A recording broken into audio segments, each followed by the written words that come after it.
Hey guys, it's Brad from Moix RV. We've been talking recently about the amount of people that is out RVing in our state, the United States.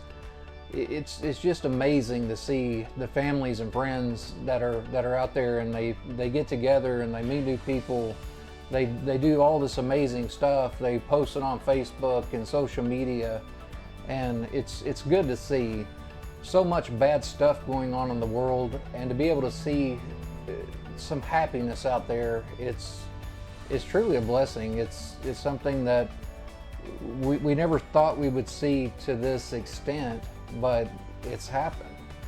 And I mean, you drive by the parks and they're absolutely full. You see kids playing and splashing and swimming. It's something that I think as a whole we needed it, and fortunately we are actually getting to see this. If you've ever thought about RVing, coming out, seeing what the lifestyle is all about, you're always welcome here. We won't buzzard over you. You're more than welcome to look all you want and really come out here and check some stuff out. We sell fun.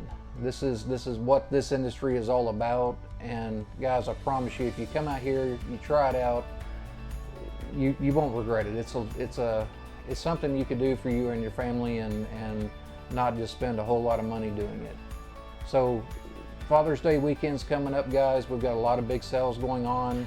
If you get a chance, come on out here, check us out, and we'll show you what the RV world is all about. We hope to see you soon.